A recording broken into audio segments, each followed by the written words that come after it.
Your psyche is trying to wake up. That's why you feel restless. That's why certain patterns are collapsing.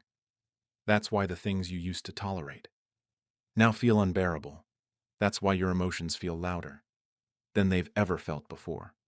When your psyche begins to awaken, your life stops working the way it used to. Not because something is going wrong, but because something deeper is trying to go right. In Jungian psychology, this process is called individuation. It is the awakening of the true self, the real self, the buried self, the self that has been waiting beneath the surface of everything you thought you were. Individuation is not an intellectual journey. It is a psychological birth, a spiritual expansion, a dismantling of the version of you that you built for survival. Your psyche wakes up when your old identity can no longer contain who you are becoming. Let's explore this slowly, clearly, deeply. Part 1. The unlived self. Every person carries two selves within them. The self you present to the world, what Jung called the persona, and the self you keep hidden, what Jung called the shadow. The persona is the mask. The shadow is the truth. The persona is shaped by expectations. Family, culture, school, religion, society. It is built to fit in, to belong, to be accepted, to be loved. You were taught who to be. You were taught who not to be. You were rewarded for fitting the script. You were punished for deviating from it. Some parts of you were welcomed. Other parts were denied. So you pushed certain feelings down. You suppressed certain instincts. You rejected certain truths. You buried certain desires. You hid your anger. You hid your vulnerability. You hid your power. You hid your intuition. You hid your creativity. You hid your sensitivity. You hid your authenticity. All of those exiled parts did not disappear. They became your shadow. The shadow is not evil. It is simply unlived, unexpressed, unclaimed, unintegrated. Your psyche wakes up. The moment the shadow begins to push forward, it tries to rejoin you. It wants to become part of you again. This is the beginning of awakening.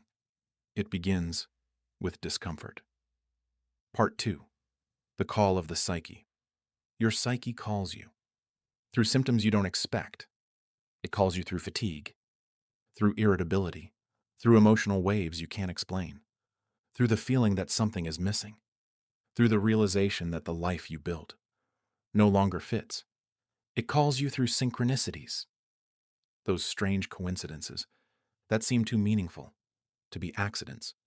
It calls you through dreams, symbols, images, messages, warnings, dreams that are not random, but communications. From the deeper layers of your mind, it calls you through relationships, especially the difficult ones. People who trigger you, people who attract you intensely, people who mirror your wounds, people who awaken your patterns, people who expose your shadow. The psyche speaks in symbols, in patterns, and in emotions, in disruptions, in breakdowns, in longing, in intuition. It tells you something inside you is ready to come alive. Part 3. When the old self begins to collapse, an awakening often begins. When the persona starts to break, the life you built starts to feel too small. The identity you crafted starts to feel false. The roles you play start to feel suffocating. You may think you're falling apart, but you are falling together. The psyche will remove anything that stands in the way of your becoming. This is why the job that drained you suddenly becomes intolerable. The relationship that limited you suddenly feels impossible to continue. The habits that numbed you stop working. The people-pleasing feels exhausting. The self-doubt feels too painful to maintain. The emotional suppression becomes too heavy. The distractions lose their power. The lies you tell yourself no longer convince you. This collapse is intentional. It is psychological housekeeping. It is the beginning of transformation. Jung wrote that. The right way to wholeness is full of fateful detours and wrong turnings. You must break before you can build. You must dissolve. Before you can emerge, you must unlearn. before you can remember. Part 4. The shadow emerges. When your psyche tries to wake up, the first thing that emerges is the shadow.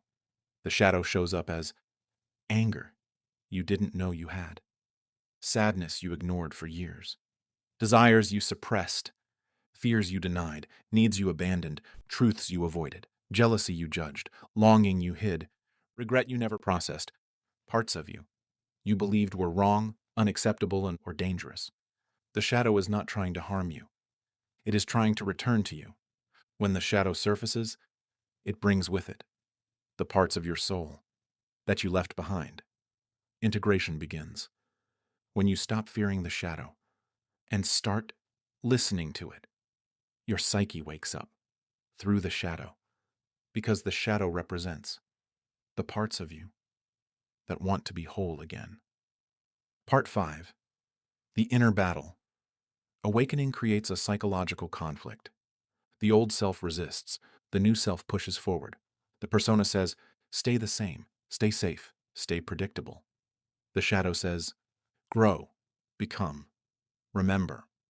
This battle feels like feeling lost, but somehow more aware, feeling afraid, but strangely drawn forward, feeling confused, but deeply intuitive, feeling emotional, but also more alive, feeling exhausted, but simultaneously expanding, feeling uncertain, but internally knowing you can't go back. The conflict is not a mistake. It is the tension of transformation. Jung wrote, tension is necessary for growth. The psyche uses tension to break the shell.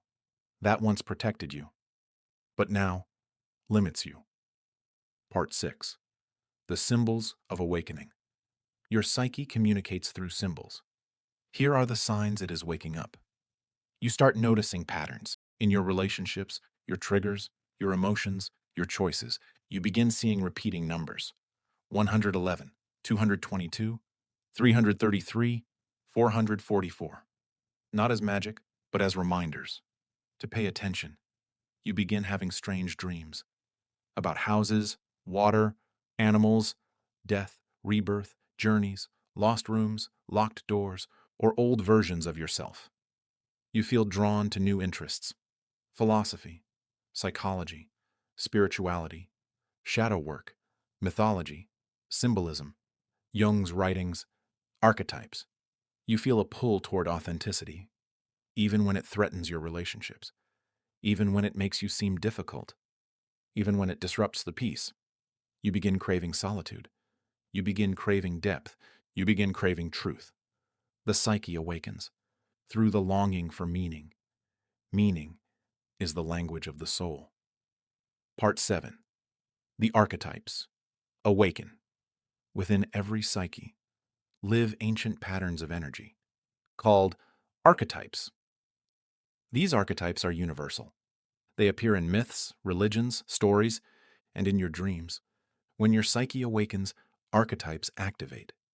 The hero emerges when you're ready for change. It pushes you into the unknown, into discomfort, growth, and discovery. The shadow rises when something inside you needs to be integrated. The anima, or animus, your internal feminine or masculine energy, awakens through relationships. You become drawn to people who mirror the parts of you that are longing for development. The wise old man, or wise old woman, appears through intuition, guidance, inner knowing. The self, the center of the psyche, begins calling you inward. The archetypes are not fantasies. They are psychological forces trying to guide you toward wholeness. Awakening happens when you stop resisting these inner energies and start working with them. Part 8. The breakdown. Before the breakthrough. Awakening is not comfortable. It often begins with a breakdown, not a collapse of sanity, but a collapse of illusion. The illusion that you must be perfect. The illusion that you must be small. The illusion that you must hide your truth. The illusion that you are unworthy. The illusion that your emotions are dangerous. The illusion that your trauma defines you. The illusion that your past is your destiny. When these illusions fall apart, your psyche feels chaotic.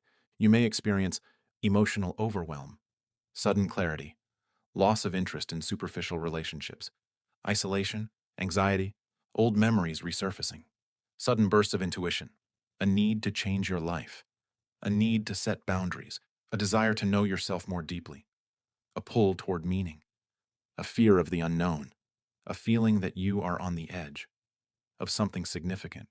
This is the dark night of the soul, a psychological and spiritual rebirth. Jung wrote, "In all chaos there is a cosmos. In all disorder, a secret order." The breakdown is not the end. It is the rearrangement. Before the awakening. Part 9. The mirror of relationships. Your psyche uses relationships as mirrors. Each person you meet reflects a part of your inner world. Someone who irritates you may reflect your disowned traits. Someone who fascinates you may reflect your unlived potential. Someone who wounds you may reflect your unresolved past. Someone who loves you deeply may reflect your hidden worth. Someone who triggers you may reflect your shadow. When your psyche is waking up, your relationships intensify. You notice patterns. You notice projections. You notice emotional loops. You notice how often you confuse history with intimacy. You start seeing clearly the difference between attraction and trauma bonding, love and attachment, chemistry and anxiety, destiny and repetition, connection and dependency. This clarity is not punishment. It is evolution. Your psyche uses relationships to wake you up to yourself. Part 10. The return of the inner child. The inner child is the emotional core of your psyche. It holds your innocence, your creativity, your intuition, your sensitivity, your needs, your wounds. When your psyche awakens, the inner child rises. It wants to be seen. It wants to be heard. It wants to tell its story. It wants to heal. Old wounds return, not to hurt you, but to be released. You may remember things you haven't thought about in years. You may cry without knowing why. You may feel vulnerable, emotional, raw, stripped down. This is not regression. It is restoration. Your inner child is the missing piece of your wholeness.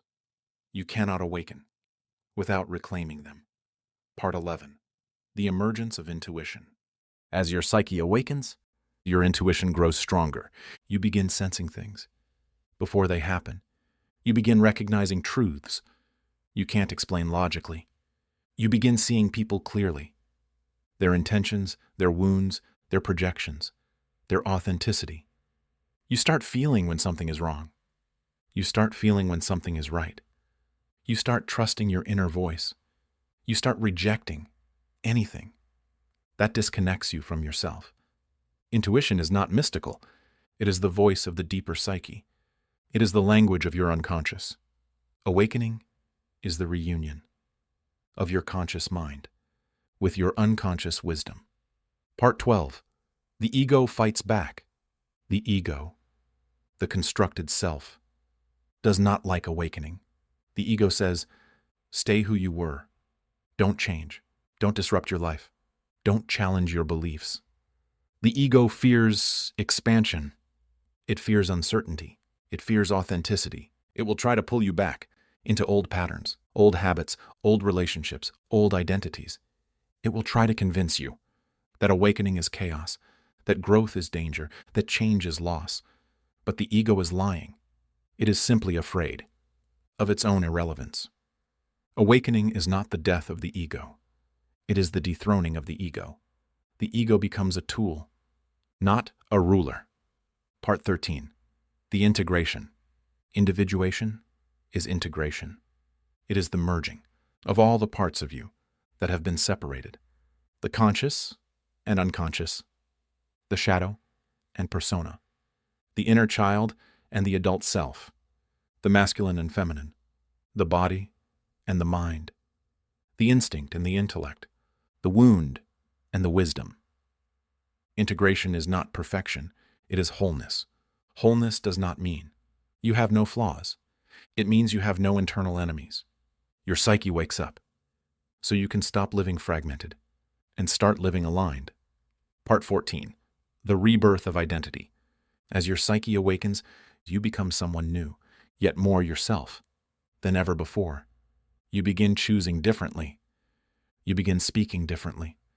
You begin loving differently. You begin listening differently. You begin valuing yourself differently. Boundaries appear naturally, not from force, but from self-respect.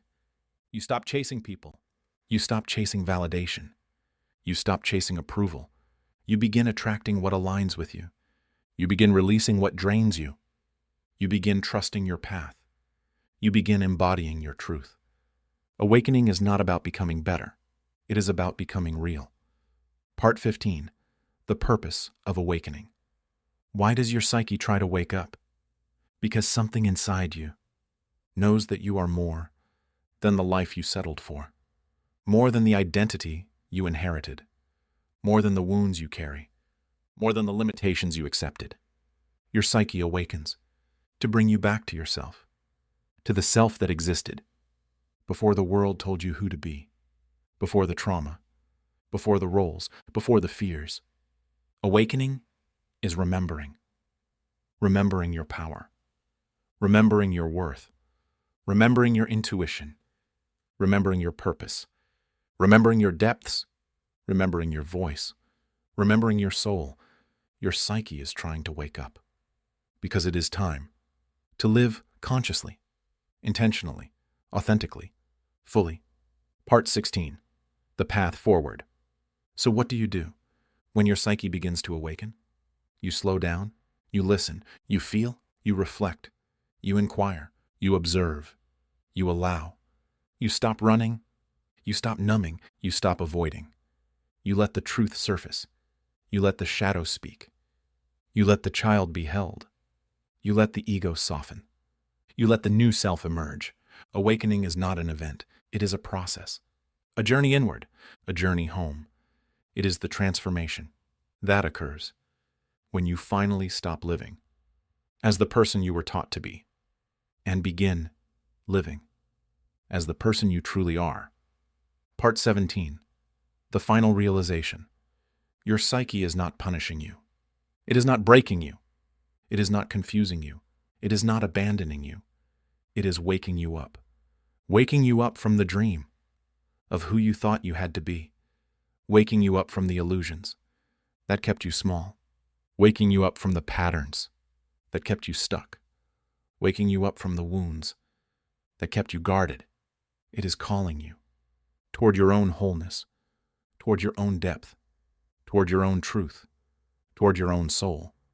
Because the life you came here to live can only begin when you finally wake up to yourself.